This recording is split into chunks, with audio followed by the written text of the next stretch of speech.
नमस्कार, आप देख रहे हैं विंध्य भारत और आपके साथ मैं हूं अजिता। चार धाम यात्रा शुरू हो चुकी है। यात्रा के शुरू होने से पहले प्रशासन और सरकार ने कहा था कि इस बार यात्रा के दौरान किसी भी प्रकार की अव्यवस्था उत्पन्न नहीं होगी, लेकिन इसके विपरीत चार धाम यात्रा में अव्यवस्था का आलम चरम पर है। 3 मई को अक्षय तृतीया के मौके पर गंगोत्री और यमुनोत्री धाम के पट खुलने के साथ ही चार धाम यात्रा की शुरुआत हो गई थी। 6 मई को केदारनाथ धाम और रविवार को बद्रीनाथ धाम के कपाट खुलने के साथ ही चारों धाम में श्रद्धालुओं का जमावड़ा शुरू हो गया है।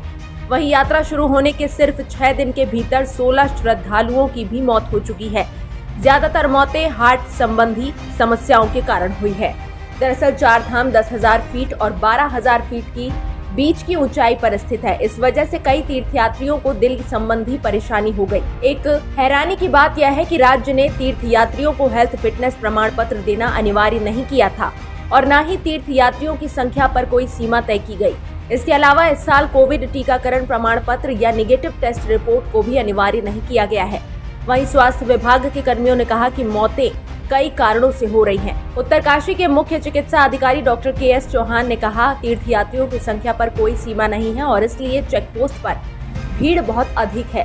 लोग हेल्थ टेस्ट नहीं करा रहे हैं और अगर कोई अनफिट पाया जाता है तो कोई दुर्घटना होने पर अंडरटेकिंग देने को तैयार हो जाते हैं। इसी तरह रुद्रप्रयाग के मुख्य चिकित्सा अधिकारी डॉक्टर BK शुक्ला ने कहा, ज्यादातर मौतें दिल के दौरे के कारण और 60 से अधिक उम्र के लोगों की हुई है, जिन्हें ब्लड प्रेशर और शुगर जैसी कई बीमारियां थी। उत्तराखंड की director general of health Shailja Bhatt ने तीर्थयात्रियों से अपील करते हुए कहा है कि जिन श्रद्धालुओं को दिल संबंधी या कोई और घातक बीमारी है तो वो चार धाम यात्रा न करें।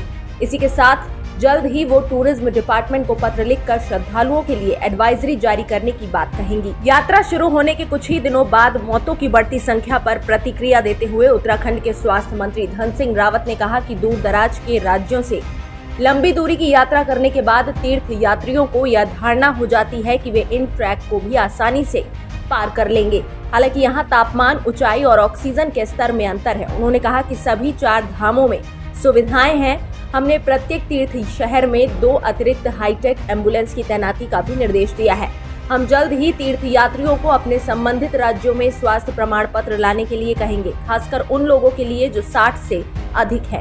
स्वास्थ्य विभाग द्वारा उपलब्ध कराई गई जानकारी के अनुसार सबसे अधिक तीर्थयात्रियों की मौत यमुनोत्री में हुई, उसके बाद केदारनाथ, गंगोत्री और बद्रीनाथ में हुई। मरने वालों में 13 पुरुष और 3 महिलाएं थी। मरने वालों में 5 उत्तर प्रदेश के, 4 गुजरात के, 2 महाराष्ट्र के, 2 मध्य प्रदेश के और 1 राजस्थान, हरियाणा और नेपाल के थे।